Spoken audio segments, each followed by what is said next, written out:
दोस्तों नमस्कार, मैं देवकीनंदन मिश्र हूं और वक्फ बिल आज संसद में पारित हो गया।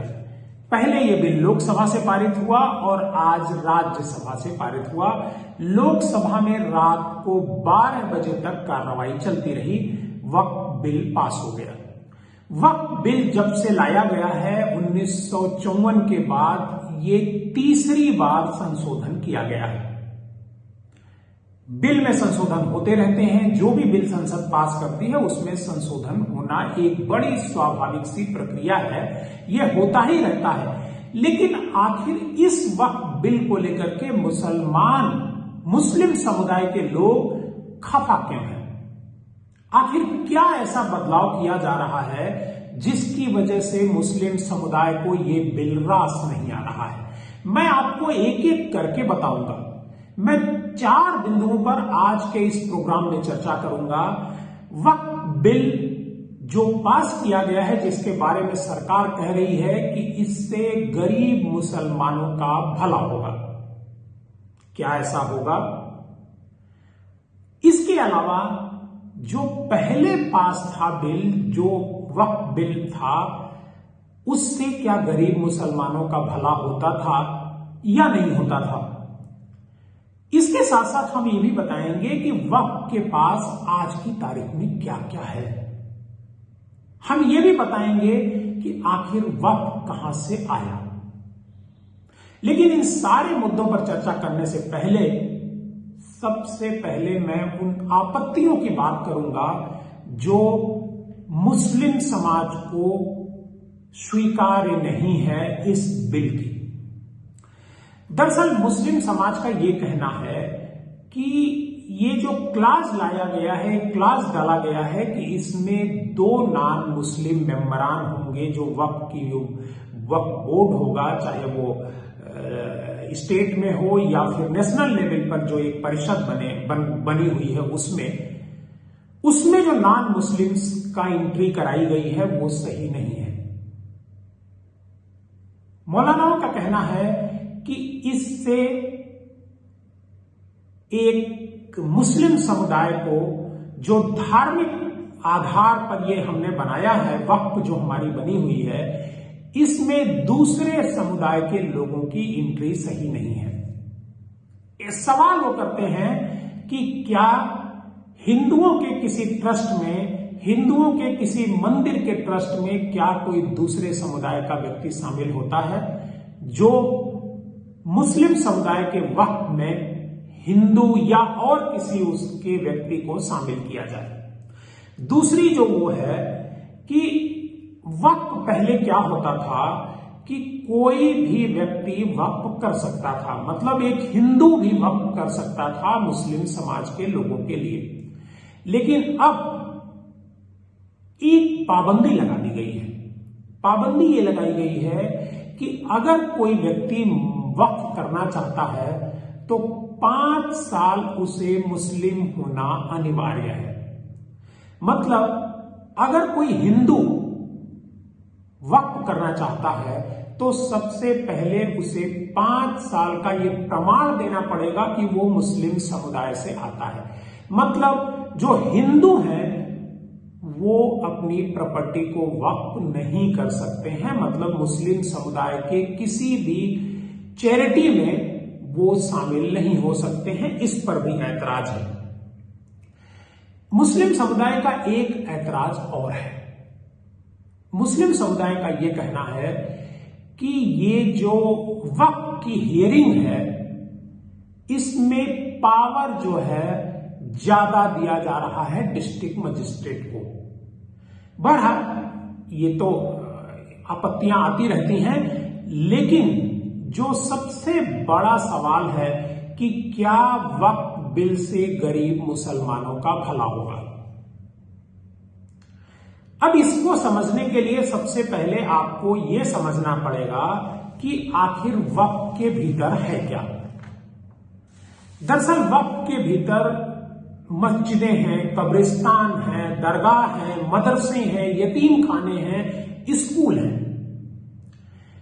वक्फ बोर्ड एक कमेटी बनाता है। अगर कोई स्कूल चल रहा होता है, कोई यतीम खाना चल रहा होता है वक्फ बोर्ड की जमीन पर या उसकी प्रॉपर्टी पर, तो वक्फ बोर्ड इसके लिए एक कमेटी बनाता है और वो जो कमेटी बनाता है वो उस प्रॉपर्टी की देख रेख करती है, वो स्कूल की देख रेख करती है और वक्फ बोर्ड उनसे 7% इनकम का शेयर लेता है और बाकायदे इसका ऑडिट भी होता है। और अभी जो आज की तारीख में पूरे देश भर में करीब 8,72,292 वक्फ संपत्तियां हैं और इनमें करीब कहा जा रहा है कि 8 लाख एकड़ जमीन है। तो अब अगर अब तक मुसलमानों का भला नहीं हो रहा था तो आगे आने वाले बिल से कैसे भला होगा, इस बारे में कोई बिल में क्लियरिटी नहीं है। लेकिन मैं आपको बता दूं कि भला पहले जो हो रहा था और आगे भी होता भी रहेगा वो क्या है। दरअसल है क्या, ये जो दरगाह है, ये जो मदरसे हैं और जो मस्जिदें हैं, इनमें कोई चढ़ावा नहीं चढ़ता है। जैसे हिंदुओं में होता है एक बॉक्स रखा रहता है, दान पात्र रहता है, इसमें कोई दान पात्र नहीं होता है। तो आखिर इनका संचालन कैसे होता है? दरअसल इसी जो प्रॉपर्टी उनकी है उससे जो रकम आती है, उससे जो प्रॉफिट आता है, उसी से इनका संचालन होता है जो वक्फ बोर्ड के अधीन होता है। एक बात और, दरअसल है क्या कि वक्फ की जितनी भी प्रॉपर्टी है वो सभी प्राइम लोकेशन पे है, क्योंकि एक जमाने में यहां पर मुस्लिम शासकों का बहुत लंबे समय तक शासन रहा है। जब मुगल शासक थे उस समय भी वक्फ था भारत में, और जब अंग्रेज आए तब भी वक्फ था। लेकिन जब भारत आजाद हुआ 1947 में, उस समय डिमांड हुई कि एक वक्फ बोर्ड बनाया जाए। संसद में बाकायदे इसके लिए एक कानून पास किया गया और एक वक्फ बोर्ड बनाया गया और उसी के तहत जितनी भी वक्फ की अलग अलग संपत्तियां थी, सारी संपत्तियों के एक तरीके का कस्टोडियन जो है वो वक्फ बोर्ड को बनाया गया कि वो ये देखेगा कि किसी संपत्ति पर कोई व्यक्ति कब्जा तो नहीं कर रहा है, किसी संपत्ति का गलत इस्तेमाल तो नहीं कर रहा है, कोई संपत्ति जो हमारा मिशन है, जो धर्मार्थ का मिशन है, उससे कोई अलग तो नहीं काम कर रहा है। इसके लिए 1954 में वक्फ बोर्ड लाया गया और उसी के तहत जब सारी संपत्तियां हो गई, इसी बीच एक और संशोधन आता है 2013 में। 2013 में एक बदलाव, बल्कि 1995 में भी एक बदलाव किया गया, इससे पहले 2013 से पहले। लेकिन 2013 में जो बदलाव किया गया वो काफी चौंकाने वाला था और वक्फ की जो जमीनें थी उस पर बड़े बड़े लोगों के कब्जे हो गए। दरअसल उसमें पहले जो वक्फ की जमीनें थी उसमें लीज का प्रोविजन नहीं था, लेकिन 2013 में इसी अमेंडमेंट किया गया इस बिल में, और तब जब अमेंडमेंट किया गया उसमें उन्होंने तब्दीली कर दी। तब्दीली क्या की? लीज पर भी संपत्तियां दी जाने लगी। ये नियम उसमें बना दिया गया और उसके बाद से बहुत सारी वक्फ की संपत्तियां लीज दे दी गई और बड़ी बड़ी बिल्डिंगें बन गई।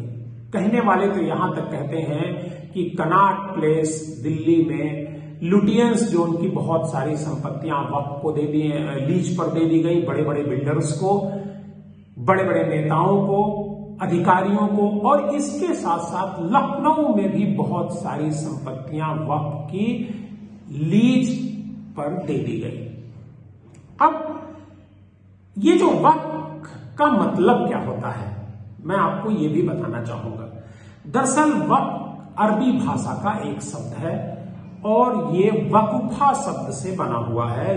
ये वकुफा का मतलब होता है ठहरना, रोकना या प्रतिबंधित करना, और या फिर संरक्षित करना।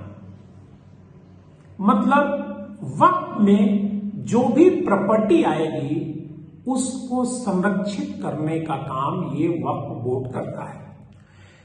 वैसे तो कोई भी व्यक्ति, पहले राजा महाराजा बहुत सारी संपत्तियों को वक्फ में दान कर दिया करते थे, वक्फ कर दिया करते थे। मतलब अगर किसी गांव में, किसी इलाके में कब्रिस्तान नहीं है तो कब्रिस्तान के लिए वक्फ की जमीन दे दी जाती थी, मदरसे के लिए जमीन दे दी जाती थी।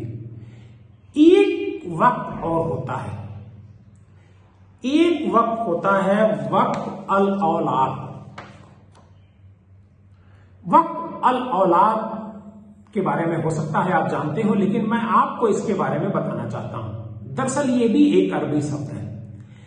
ये इस वजह से ये प्रोविजन लाया गया कि सपोज करिए कि कोई व्यक्ति है जिसके पास बहुत सारी संपत्ति है और उसे लगता है कि उसके जो परिवार के लोग हैं, उसकी जो आगे की जनरेशन है, वो इसको बेच सकती है, इसका सही उपयोग नहीं करेगी।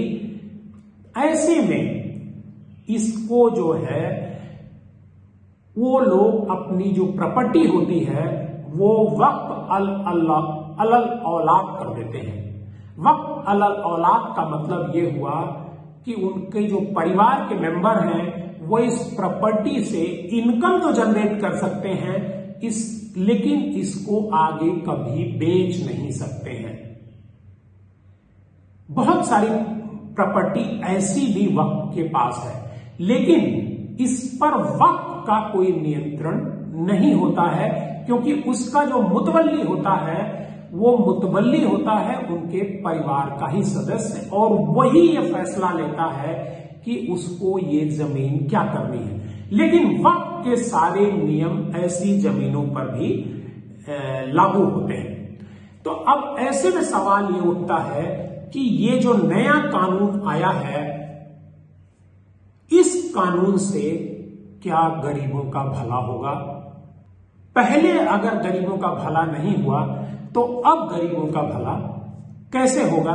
यह एक बड़ा सवाल है। आप पब्लिक न्यूज टीवी पर देवकीनंदन मिश्रा को सुन रहे थे। आप हमारे साथ बने रहिए और इसी तरह के शोध परक रिपोर्ट आप देखते रहेंगे।